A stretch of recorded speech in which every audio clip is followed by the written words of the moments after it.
باشعور بننے کا مطلب کیا ہے میرے بھائیوں؟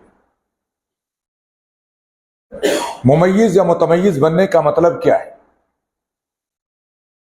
ہم جس طریقے سے کسی بھی کام کو انجام دیتے ہیں، اسی طریقے سے اللہ رب العزت کی عبادت کو جب انجام دیں، وہ عبادت چاہے رب کائنات کے لیے خاص کر کے ہو، یا وہ عبادت ہمارے اپنے ذاتی مقاصد کے لیے ہو، یا وہ عبادت حقوق العباد سے متعلق ہو، ہر جگہ اتنا شعور رہے، اتنا احساس رہے کہ ہم عبادت کر کس کے لیے، اس عبادت کی غرض کیا ہے، اس کا مقصد کیا ہے۔ اسی کا نام اسلام نے احسان دیا ہے۔ میں نے آپ کے سامنے آیت کریمہ پڑھی، ان اللہ مع الذین اتقوا، بے شک اللہ رب العزت ان لوگوں کے ساتھ ہے جو اللہ کا تقوی اختیار کرتے ہیں، والذین هم محسنون، اور اللہ ان لوگوں کے ساتھ ہے جو محسن ہوتے ہیں۔ محسن کیا ہے میرے بھائیوں؟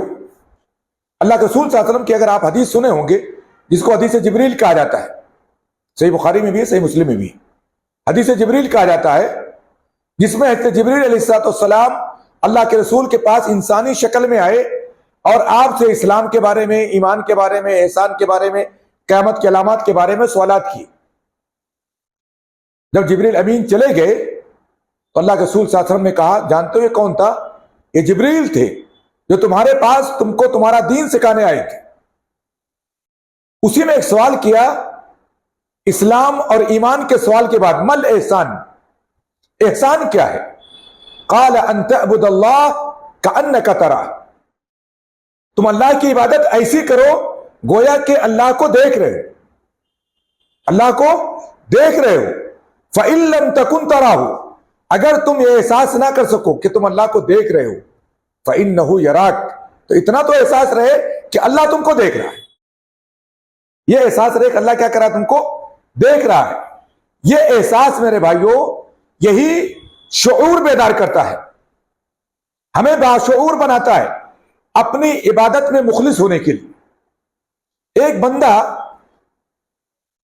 دنیا میں اگر دنیا طلب ہے تو اپنے مقصد کو پانے کے لیے، اپنے ٹارگٹ اور ہدف کو پانے کے لیے وہ جہاں توڑ کوشش کرتا ہے، اتنی کوشش کرتا ہے کہ اس کے لیے کوئی بھی رکاوٹ آئے، کوئی بھی مسئلہ آئے، کوئی بھی پیچیدگی آئے، کوئی بھی سرحد پھلاننا پڑے، وہ سارے حدود کو پھلان کر کے اپنے ٹارگٹ کو پہنچنے کی کوشش کرتا ہے۔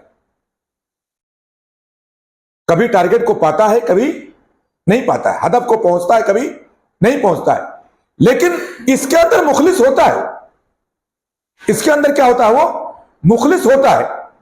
اگر عبادات کے اندر بھی ہم اس طریقے سے اپنے آپ کو لگا لیں کہ ہماری عبادات خالص اللہ کے لیے ہو جائے، خالص رب کے لیے ہو، جو کام کرے چھوٹا سا کام کریں، بظاہر لوگوں کی نظر میں اس کام کی کوئی حیثیت نہ ہو، لیکن ہماری نیت ہمارے رب کے ساتھ خالص رہے، اللہ کتنا اجر دے گا ہم سوچ نہیں سکتے ہیں۔ اور ہم اپنے ٹارگٹ میں، اپنے ہدف میں کتنا نصیب اور حصہ پانے والے ہیں، ہم اس کا اندازہ نہیں کر سکتے۔